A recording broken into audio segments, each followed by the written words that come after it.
The Super Bowl is the NFL's crown jewel. The game that brings in over 100 million viewers, floods host cities with hundreds of millions in revenue, and turns stadiums into temporary capitals of American sports. But here's the catch. Not every stadium gets an invite. Some are too old, too cold, too small, or simply in the wrong place at the wrong time. In part 1, we looked at iconic venues like Heinz Field and Arrowhead that were crossed off the list forever, but believe it or not, the blacklist runs even deeper. Today we're uncovering 5 more stadiums that the NFL has essentially banned from hosting a Super Bowl. Stadium number 1, Soldier Field, Chicago Bears.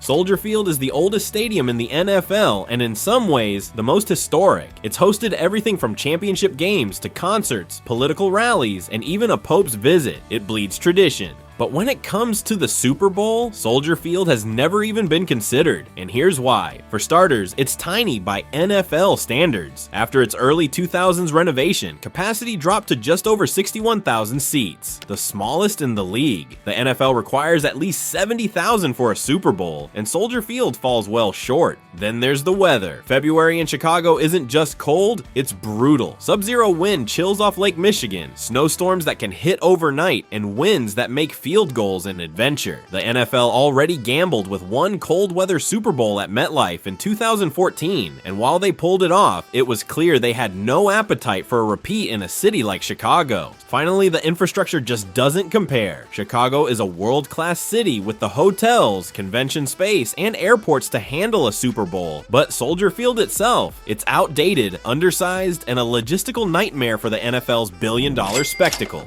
So while the Bears may have one of the proudest fan bases in football, their stadium is destined to stay on the outside looking in. If Chicago's problem is being too small and too cold, Baltimore's issue is the opposite. A great stadium in a city that just can't handle the weight of a Super Bowl.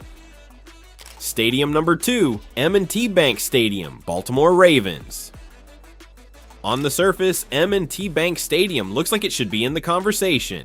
Opened in 1998, right in the heart of downtown Baltimore. It's a clean, modern facility with a strong fan base behind it. It's hosted Army-Navy games, college football classics, and plenty of NFL playoff battles. So why not the Super Bowl? The answer is simple. Baltimore doesn't have the infrastructure. NFL Commissioner Roger Goodell himself spelled it out back in 2012. To host a Super Bowl, a city needs roughly 25,000 hotel rooms close by. Baltimore just doesn't have them. To meet the demand, visitors would have to spill over into Washington, D.C., Northern Virginia, and suburban Maryland, creating a transportation nightmare for the hundreds of thousands of people flooding the area. Then there's the weather. February in Baltimore averages in the mid-40s, dipping lower at night. That's below the NFL's comfort zone of 50 degrees and above. Factor in the chance of snow or freezing rain, and suddenly the logistics of moving 150,000 plus people around the city get even messier. In 2017, Goodell floated a creative idea, the I-95 Super Bowl, where Baltimore and Washington would combine resources, but even he admitted the event would overwhelm both cities. The Ravens organization itself has echoed the same point. Hosting the NFL's biggest stage isn't just an honor, it's a massive burden. So while M&T Bank Stadium is a beautiful venue in a football-mad city, the truth is clear. Without drastic infrastructure changes, Baltimore will never host the Super Bowl. But while Baltimore struggles with hotel rooms, San Antonio actually built a dome hoping for a Super Bowl, and still never got one. Stadium number 3, Alamodome, San Antonio, Texas. When the Alamodome opened in 1993, San Antonio had big dreams. The city built the multi-purpose dome with one goal in mind: attract an NFL team and maybe even a Super Bowl. On paper, it looked like it had potential. A domed stadium with over 65,000 seats, centrally located in a football-loving state and capable of hosting not just football, but basketball, concerts, and even the Final Four. For years, it hosted College Bowl games and was even a temporary home for the New Orleans Saints after Hurricane Katrina. But for the Super Bowl, the Alamodome never stood a chance. The biggest issue is market size. San Antonio is the 7th largest city in the US, but when it comes to hotel rooms, convention space, and corporate infrastructure, it falls far behind cities like Miami, Las Vegas, or New Orleans. The NFL doesn't just want a stadium, it wants an entire city capable of absorbing 150,000 visitors, VIPs, and sponsors. San Antonio simply doesn't fit that bill. Then there's the stadium itself. Despite renovations, the Alamodome feels outdated compared to today's NFL palaces. It lacks the luxury boxes, premium seating, and state-of-the-art amenities that the league demands for its billion-dollar showcase. So while the Alamodome has hosted everything from NBA Finals games to massive college matchups, it will never host a Super Bowl. San Antonio may be a proud football city, but the NFL has made it clear. Without a team, without modern upgrades, and without the infrastructure, the Alamodome isn't in the conversation. And if San Antonio was held back by market size, Seattle's problem is something you can't control: the weather. Stadium number 4, Lumen Field, Seattle Seahawks.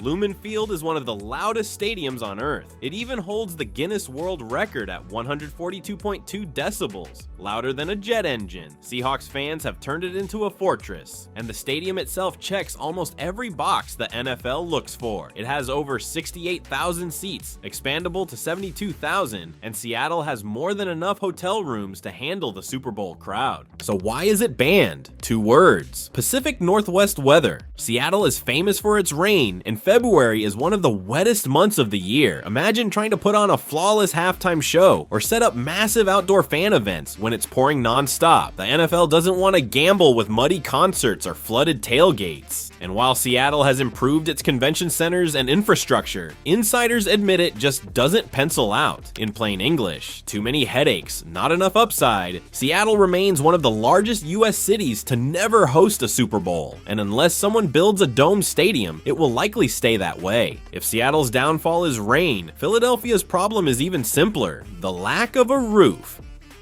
Stadium number 5, Lincoln Financial Field, Philadelphia Eagles. Philadelphia checks nearly every box you can imagine. It's a massive market with tens of thousands of hotel rooms, a huge convention center, and one of the most passionate fan bases in football. Lincoln Financial Field is modern, seating nearly 70,000, and it's hosted NFC Championship games and big national events without issue. But for the Super Bowl, there's one fatal flaw: it's outdoors. February in Philadelphia means temperatures in the low 40s, icy winds, and the real possibility of snow. The NFL learned its lesson when a rare ice storm shut down Atlanta before Super Bowl 34 in 2000. Since then, they've doubled down on warm weather cities or domed stadiums. New York's MetLife Super Bowl in 2014 was declared a one-time exception, and Philly never got its shot. Eagles owner Jeffrey Lurie has openly admitted it's unfair. In fact, on the very day of that New York Super Bowl, Philadelphia's weather was warmer than New Jersey's. Still, without a roof, the NFL won't even look their way. Rumors have floated about one day adding a retractable roof to the link, but until then, Philadelphia, one of America's most football-crazy cities, remains shut out of the NFL's biggest stage. And there you have it, 5 more stadiums that the NFL has effectively banned from ever hosting a Super Bowl. From Chicago's historic Soldier Field to Philly's football-crazed Lincoln Financial Field, each venue falls short in its own way, proving just how picky the league is when it comes to its showcase event. What do you think? Should cities like Seattle or Philadelphia get another chance even without perfect conditions? Drop your thoughts in the comments. And if you enjoyed this breakdown, make sure to hit that like button, subscribe for more NFL deep dives, and turn on notifications so you don't miss part 3.